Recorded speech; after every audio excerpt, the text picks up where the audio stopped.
La encontraron congelada en la cama, junto al cadáver del Khan, a cuya habitación nadie había entrado en 9 días.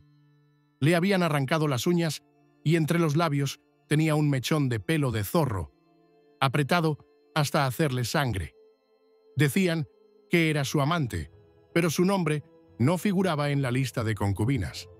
El invierno de 738, según el calendario de Sarai, fue el más duro de las últimas 3 décadas. El río se congeló hasta una profundidad de 2 codos. Los caballos se congelaban en los establos, incluso la carne de los almacenes del Khan se agrietaba por el frío. Corrían rumores por el patio. Alguien le había susurrado al Khan que entre las concubinas se había propagado una enfermedad pulmonar, y él ordenó sellar su sala. Pero los guardias que sacaron los cadáveres más tarde afirmaron que en la sala había jarras con vino caliente, que todo olía a grasa y miel, y que los cuerpos estaban desnudos, con manchas rojas en el pecho y sangre seca en las orejas. El último Khan de la Horda de Oro, Talgat Bek, llevaba más de un mes sin aparecer en público. Según las crónicas, sufría fuertes dolores abdominales, sed constante y convulsiones acompañadas de gritos que se oían incluso fuera de los muros del palacio.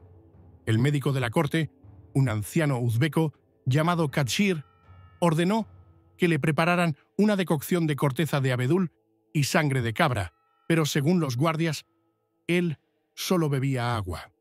En un informe con la nota «solo para los visires», se decía: «Su excelencia tiene la lengua oscurecida y cuando respira, le gotea un líquido negro por la nariz.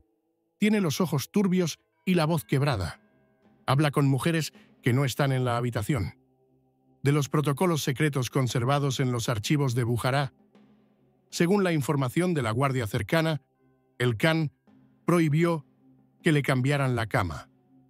Ordenó que le cubrieran las úlceras con plumón de ave y que no tocaran las cicatrices de la espalda, afirmando que eran signos del cielo. Solo comía carne bañada en sangre y ordenaba que le trajeran vírgenes. De las 40 concubinas que había en el Sarai, 19 desaparecieron en 2 meses. Los cuerpos de 6 de ellas fueron encontrados en un lago helado, desnudos y con marcas azuladas en la garganta. Las demás no fueron encontradas. En una nota personal del visir Shalaya, dejada en un pergamino, se dice: ordenó repintar todas las paredes del harén de blanco, porque la suciedad habla. Los sirvientes comenzaron a quejarse del hedor que provenía del dormitorio de invierno. Un olor putrefacto, empalagoso, con un toque de hierro. Las paredes del dormitorio estaban tapizadas con pieles empapadas de sudor, grasa y sangre. Los sirvientes entraban allí con trapos en la cara y rápidamente perdían el conocimiento. Cuando el Khan comenzó a orinar con coágulos parecidos a resina hervida, empezaron a darle a beber bilis humana. Se creía que quemaba la podredumbre interna, pero esto solo le provocó convulsiones. Temblaba, se le ennegreció el rostro y se le agrietó la piel de las sienes. El médico de la corte anotó: «Ya no puede sentarse, hay que atarlo al respaldo del trono porque se desliza entre sus propios excrementos». Se negaba a que lo lavaran, alegando que el agua le causaba dolor. En sus hombros aparecieron úlceras, primero del tamaño de una moneda, luego del tamaño de una palma. De ellas brotaba un líquido turbio con olor a huevo podrido. Por orden del propio Khan, se construyó una segunda pared alrededor del dormitorio de invierno. Solo una persona tenía acceso al interior, un guardia llamado Kadir. 3 días después lo encontraron muerto, con el vientre abierto. Le habían sacado los intestinos y los habían colocado en círculo alrededor del umbral del dormitorio. En una nota dirigida al visir principal, se indicaba: «Esto es una señal». No quería que entrara la mujer con el rostro de su madre. Según varias concubinas, esta mujer era la más callada de todas. No tenía nombre, nunca hablaba, pero el Khan le permitía tocarle la espalda. y solo a ella. En las habitaciones seguían oyéndose gritos, a veces chillidos, y luego silencio. 9 días después, derribaron la puerta, la habitación estaba fría, las ventanas heladas por dentro y las velas apagadas hacía tiempo. El cuerpo del can yacía de lado, con la boca abierta y la lengua fuera. Las úlceras de la cara se habían vuelto grises. Le salía líquido de los oídos y los ojos. Olía a hueso podrido y graso. En el pecho había marcas de uñas, como si alguien lo hubiera agarrado con fuerza por el corazón. La mujer que estaba a su lado estaba muerta. Tenía las manos crispadas, las uñas rotas y los labios desgarrados. El médico de la corte escribió más tarde en un tratado: podría haber sido un absceso negro en el hígado o envenenamiento, pero más bien se trataba de una locura del cuerpo que se había convertido en la podredumbre del alma. Esto sucede cuando una persona deja entrar en su carne una voluntad equivocada. El cuerpo del can permaneció en un lecho de piedra durante 3 días, mientras los visires más antiguos deliberaban sobre quién debía examinarlo. El palacio fue acordonado, los sirvientes apartados y la guardia sustituida. La habitación donde se encontraron los cadáveres fue envuelta con telas impregnadas en vinagre y ceniza. El olor no desapareció. 2 días después, se extendió por los pasillos y los guardias comenzaron a quejarse de dolor de cabeza, náuseas y debilidad en las piernas.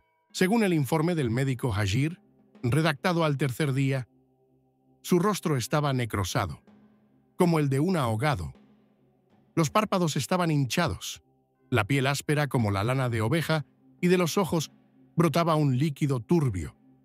Tenía los labios desgarrados y cubiertos de costras y la cavidad bucal estaba ennegrecida. Las úlceras del cuello se han infectado y reventado.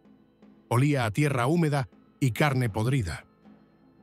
2 de los 3 ayudantes que realizaron el examen externo enfermaron más tarde con fiebre alta y no recuperaron la conciencia. Sus cuerpos fueron quemados en el patio trasero sin ningún tipo de ritual. Los médicos discutieron si se podía abrir el cadáver. Los ancianos propusieron simplemente lavarlo con vodka, frotarlo con sal y quemarlo junto con las habitaciones, pero el consejo del can exigía un informe. 2 días después, el cadáver fue trasladado a una habitación separada. El traslado fue acompañado de vómitos por parte de los portadores. Bajo la espalda del can quedó una masa oscura y viscosa que olía a grasa quemada. La espalda estaba cubierta de úlceras, moho y marcas de garras, como si él mismo se hubiera arañado hasta los huesos. Los cortesanos comenzaron a discutir sobre a quién culpar. Algunos susurraban sobre una mujer sin nombre, que había sido enviada por extranjeros e infiltrada en el harén por orden de príncipes occidentales. Otros afirmaban que el propio Khan había invocado a través del humo, algo con lo que luego no pudo lidiar. Grabación de archivo del visir Nur Muhammad. Una noche le oí gritar que una bestia se había instalado en su corazón, que sentía garras bajo las costillas y que cuando dormía alguien le lamía la garganta desde dentro. Mientras tanto, el Consejo de Sucesión se reunía todos los días, pero las decisiones se posponían. El hijo del Khan, Batu el joven, estaba bajo vigilancia por sospechas de preparar un golpe de Estado. Los hermanos del Khan insistían en aislar completamente el palacio. Las reservas de comida de los aposentos fueron quemadas. Las paredes estaban salpicadas de sangre de cordero. Los chamanes tocaban los tambores, pero los guardias seguían desapareciendo. 3 en una semana, sin dejar rastro. Uno fue encontrado en un foso, sin ojos y con el tórax fracturado. Un sirviente que recogía las sábanas describió más tarde el estado de los aposentos. En las paredes había marcas de uñas, mechones de pelo y entre las tablas, larvas, a pesar de ser invierno. En el suelo había una costra de líquido congelado que ni siquiera los braseros podían derretir. Por orden del consejo, toda la habitación fue inundada con resina y prendida a fuego. Según los testigos, las llamas eran negras como el carbón y no daban calor. Los intentos de embalsamar el cadáver fracasaron. El cuerpo no aceptaba la resina. Los tejidos se deslizaban como piel hervida y se agrietaban al menor contacto. La caja torácica se hundía hacia adentro. Uno de los talladores escribió en una nota: «No podemos ni introducir una aguja. Todo se desliza y se agrieta. No es un cadáver, es un odre vacío». Se canceló la autopsia. En su lugar, ordenaron envolver el cuerpo en telas impregnadas en vinagre y sumergirlo en un cubo con cera, pero la cera se agrietó al cabo de un día. Mientras tanto, comenzaron los rumores en la ciudad. Los comerciantes se reunieron a las puertas del Saray para exigir saber quién gobernaba ahora. Los chamanes de los bazares predijeron una hambruna glacial. La gente decía que de los pozos manaba agua caliente con sabor a hierro y que desde las ovinas se oían susurros de mujeres. Varias mujeres que servían en el harén desaparecieron. Se sospechaba que habían sido asesinadas. De una carta del embajador de Bujará: «Ayer me dijeron que el harén estaba cerrado, pero se oyen gritos todas las noches. Corren rumores de que alguien intenta continuar los ritos sobre el cadáver del difunto. Dicen que el corazón no se ha descompuesto. En la cuarta semana, el cadáver del can fue sacado en secreto de la ciudad, envuelto en 6 capas de tela. Se ordenó no enterrarlo, sino emparedarlo en el sótano de una finca de caza. Sin embargo, más tarde se descubrió que la habitación se había hinchado por dentro y que de las grietas salía un hedor. Entonces, sin esperar al amanecer, derribaron el edificio y lo quemaron junto con el cuerpo.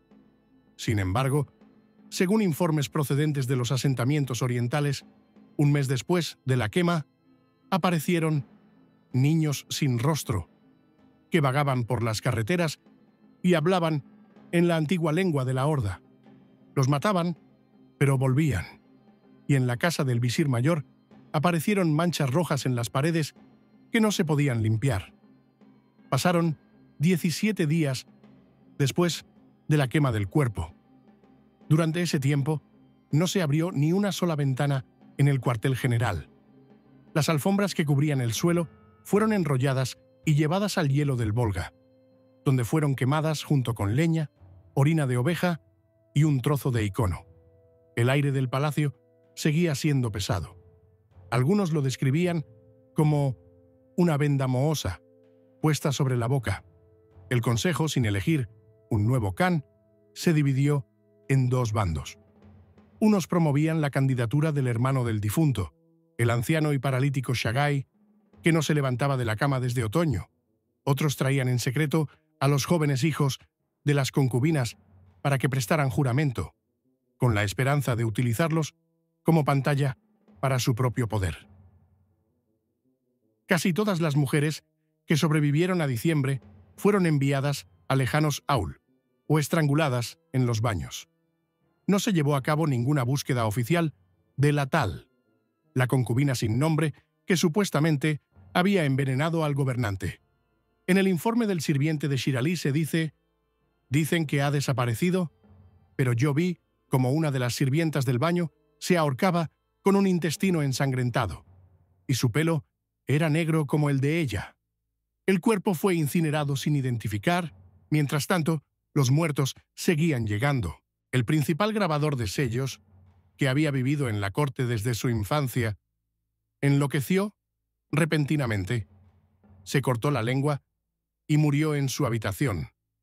Su lengua no fue encontrada en el suelo, sino en la boca de un cabrito atado en el patio. El cirujano que realizó el examen señaló: «No hay rastros de violencia en la garganta, no se entiende cómo se colocó la lengua.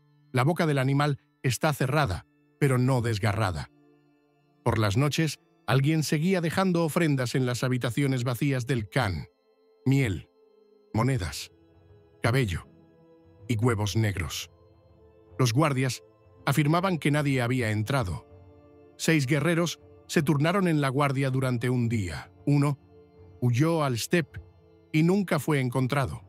Otro se golpeó la cara contra el hielo de un pozo al sur y murió congelado en el acto, con un manojo de lana apretado entre las manos.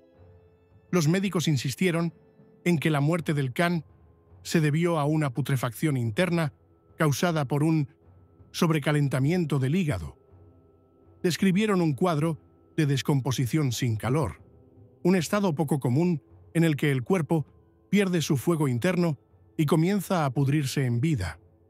En el tratado del científico Nassar, redactado a partir de los resultados de sus observaciones, se dice: al cuarto día se le cayeron las uñas, se le agrietaron los párpados y de los oídos salió un líquido putrefacto, parecido a la manteca derretida.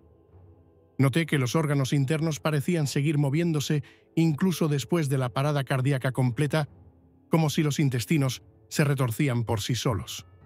Su obra fue prohibida un mes después de su redacción y quemada. Los sacerdotes se negaron a rezar. Uno de ellos afirmó que al leerla le brotó sangre de la boca. Otro gritaba que oía canciones grabadas en los huesos. El visir Burak, que dirigió personalmente el traslado del cadáver, comenzó a ahogarse mientras dormía y murió a la 7ª noche, dejando en la almohada marcas de garras en el cuello. Los médicos certificaron la muerte por paro cardíaco. El pueblo estaba maldito. En el campamento comenzó el hambre. La harina olía a moho.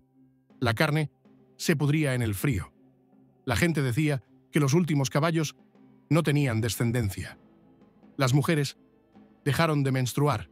En los ríos helados se encontraban huesos de bebés envueltos en tela roja. Denuncia archivada del esclavo Chingisbek. Oí cómo salía humo por la noche de la sala quemada y vi una figura en ella, delgada, sin rostro, con el pecho envuelto en pelo.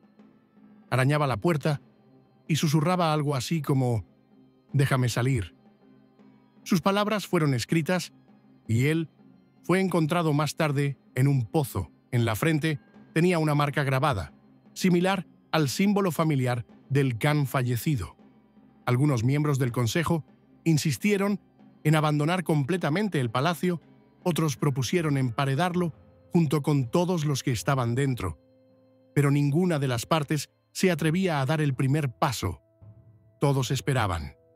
Se decía que no solo el harén, sino también el trono del can estaban malditos y que el nuevo gobernante, si llegaba a ocuparlo, moriría ese mismo invierno. De cualquier manera, el consejo se quedó sin líder. Mientras tanto, en las afueras, comenzaron a aparecer grupos de antiguos aliados, ya no para pagar tributos, sino para conquistar territorios. En primavera, llegaron guerreros de Bulgar, y por primera vez en 40 años, no se inclinaron ante el campamento del Camotel Oeste, guardaba silencio. El este se preparaba para el cambio, y en el corazón del campamento aún no podían abrir las ventanas. A finales de febrero, cuando el hielo del Volga comenzó a romperse, llegaron al campamento los embajadores de Timurkala. Fueron recibidos sin saludos, sin caballos y sin música. La carta que entregaron contenía una propuesta: establecer un gobierno provisional a través de un consejo de tribus hasta la elección de un heredero legítimo. Uno de los embajadores era un anciano con una oreja podrida. Desprendía un olor a vinagre y sal. Tenía las manos vendadas. Dijo: «Os estáis pudriendo y no queréis reconocerlo. Mientras aún haya calor entre estas paredes, no tomaremos nada. Luego, recogeremos los restos». 2 días antes de su llegada, en las habitaciones donde antes dormía el can, apareció de nuevo un rastro de sangre. Se extendía desde la tumba hasta el lecho, en el que ya no había nadie. En la tela quedó una huella, como si alguien se hubiera tumbado boca arriba sobre la piel, dejando un oscurecimiento y un líquido viscoso y aceitoso. Esa mañana murió el médico jefe, con el rostro hinchado hasta quedar irreconocible y manchas negras en la lengua. El cirujano, llamado Kudai, dictó el siguiente veredicto: el hígado se ha descompuesto. El bazo está en descomposición. Los huesos comenzaron a retorcerse hacia adentro. Nunca había visto algo así, ni en el campo de batalla, ni en las fosas de los carniceros. Desapareció al cabo de un día. Su ayudante reveló más tarde: encontré sus escritos. Decía que el cuerpo del Khan seguía vivo después de la cremación, porque la sangre no se quemó, sino que se fue hacia abajo. Creía que lo que habían quemado era solo la envoltura. Durante ese periodo, solo quedaba guardia en el círculo íntimo. Se restringió el acceso a las habitaciones. Incluso las familias nobles más antiguas se quejaban de que no podían entregar a sus hijos jóvenes para que se les reconociera su estatus. La guardia asignada a las puertas se comportaba de forma inestable. Uno de ellos, que se quedó de guardia por la noche, se sacó los 2 ojos con los bordes afilados de un espejo ritual.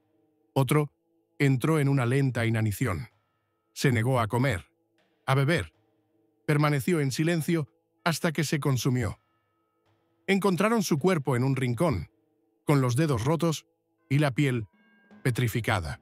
En la nota del sacerdote Banusade se dice: nadie quiere enterrar el trono, ya hemos enterrado el cuerpo, pero hemos olvidado el lugar del poder. Se ha quedado aquí como un fruto podrido que no cae, sino que cuelga. Los animales han empezado a temblar violentamente. Los caballos se deshacen de las sillas de montar, los perros muerden a sus amos. No es la peste, es el resto de la voluntad del difunto. El 5º día de marzo decidieron sacar el trono del Khan, tallado, cubierto de telas e incrustado con huesos. Los 2 talladores que se ofrecieron a realizar el trabajo murieron a causa de las úlceras que les reventaron la piel del vientre. El pus era gris y olía a metal. Quemaron la ropa, sacaron el trono al hielo. 2 días después, un niño del pueblo lo encontró sentado en el agua helada, con los ojos vacíos, muerto, pero con una sonrisa. Las mujeres de la corte que habían sobrevivido en el harén comenzaron a rezar contra las paredes. Algunas se cubrieron con hollín y ungüento de bilis de oveja. Al 3er día, las paredes del dormitorio se cubrieron de humedad, a pesar del frío. En los alféizares aparecieron finas gotas de un líquido rojizo que olía a miel y sudor. Algunos lo llamaban lágrimas, otros maldición. Al mismo tiempo, comenzó el parto de una mujer considerada la última concubina del Khan. Nadie sabía su nombre. El parto duró 6 días. Todos los bebés que dio a luz estaban muertos. Al último, con la piel como la de una serpiente, lo sostuvo en sus brazos hasta que murió. La enterraron junto a él en un saco de piedra, sin oraciones. Uno de los sirvientes afirmó haber oído, la noche después del entierro, al niño llamar a alguien por su nombre, susurrando en la nieve: «Devuélveme la luz». En la 6ª semana de la primavera comenzaron a salir escarabajos de la pared sur del palacio. Primero solitarios, luego en enjambres. Los cazaban, los secaban, los quemaban, untaban las paredes con ceniza, pero volvían. Algunos tenían restos de pelusa blanca, otros tenían letras grabadas en el dorso. Las ancianas sacerdotisas decían que eran señales, el nombre del difunto, su aliento, arañado por partes. Por las noches se oían voces. A veces hablaban en lenguas que nadie conocía. A veces cantaban algo parecido a cantos fúnebres de los nómadas. Uno de los escribas anotó: «Cantan sobre un harén, sobre una mujer en el hielo, sobre aquella que llevaba un niño que no estaba vivo, sino que era un reflejo. Ella era la llave y ahora la puerta se ha abierto». Se llevaron la nota. El escribano fue llevado esposado y ahogado en un saco. El poder político se había desmoronado por completo en ese momento. Uno de los hermanos murió desangrado por los oídos. Otro enloqueció, se untó de grasa y se quemó en el hogar. El heredero, reconocido por una concubina, fue estrangulado el día del reconocimiento. Los visires se acusaban mutuamente de traición. Algunos intentaron huir, pero fueron capturados por perros criados para la caza en la estepa. Eran incontrolables. Cuando se derritió la última nieve, aparecieron los primeros huesos de los cimientos del palacio. Había más de 20, pequeños, infantiles, con las articulaciones limpias. Algunos yacían en círculos, como si hubieran sido colocados a mano. En el informe del centinela se dice: debajo de las paredes del dormitorio había un nicho. En él había cerámica, cabello y una piedra con un rostro arañado. Los ojos de la piedra habían sido arrancados con un cuchillo. Intentaron embalsamar de nuevo los restos del Khan, en secreto, por la noche, a puerta cerrada. La tela en la que estaban envueltas las cenizas se rompió al tocarla. De ella no salió ceniza, sino una masa gris verdosa en la que se encontraron fragmentos de huesos, trozos de dientes, mechones de pelo, hilos dorados y un trozo de madera tallada con un símbolo del sol quemado. Olía a podredumbre, resina y miel. Uno de los embalsamadores pronto quedó ciego. El segundo comenzó a gritar que alguien respiraba dentro de la bolsa, se ahorcó con la correa de la bolsa funeraria. Encontraron a otro con el tórax fracturado, como si alguien se hubiera debatido desde dentro para salir. Cuando el pueblo se enteró de la fallida ceremonia, comenzaron los disturbios. Los partidarios de la antigua nobleza exigieron el traslado de la capital. Un grupo de ancianos, armados con cuchillos, intentó irrumpir en el harén. Querían llevarse los restos de las mujeres, a las que consideraban portadoras de sangre fría capaz de traer el poder. Sus cuerpos fueron encontrados al día siguiente. Uno había sido decapitado, otro abierto desde la ingle hasta la garganta. Nadie sobrevivió. Todas las huellas conducían a un lecho vacío. Una carta desde Sarai lo confirmaba. La apuesta ha fracasado. El poder no ha cambiado de manos. Todo se ha disuelto en miedo y sangre. No hemos recibido los cuerpos. Recibimos una señal. Aquí no habrá más Khans, solo un rastro. Las consecuencias fueron rápidas e irreversibles. Varios príncipes de la horda se proclamaron puros de sangre de mujer. Destruyeron los antiguos símbolos, quemaron las alfombras del harén y borraron el nombre del difunto de los sellos. Mataron a la guardia del palacio. Los archivos fueron quemados. Las mujeres que quedaban del harén desaparecieron en las estepas o fueron vendidas como cautivas. El mercader veneciano, Piero del Orto, que visitó las ruinas 3 meses después, escribió: «Vi una sala helada con manchas de grasa y mercurio. En las paredes había marcas que parecían garras. En el aire flotaba un olor a leche podrida. El trono estaba podrido. Ni oro, ni telas. Solo oscuridad. La gente evita este lugar. Ni siquiera los pájaros vuelan. Es como un ataúd lleno de voces». Muchos afirmaron más tarde que fueron precisamente estos acontecimientos los que pusieron fin a la última unidad formal de la Horda de Oro. Tras ellos, comenzó una serie de rápidas desintegraciones y sangrientas revueltas. Los Khans cambiaban cada temporada, algunos incluso con más frecuencia. Las antiguas familias fueron exterminadas o desaparecieron sin dejar rastro. Surgieron nuevos cultos que no adoraban al Khan, sino a una mujer en la nieve a la que llamaban Madre de Hielo. Su imagen se pintaba con un bebé muerto en brazos, de pie sobre un trono que se hundía bajo el hielo. Así terminó la dinastía que había gobernado durante siglos, y comenzó una era en la que nadie se llamaba a sí mismo descendiente del Grande, porque la podredumbre no solo destruyó el cuerpo, envenenó la propia idea del poder.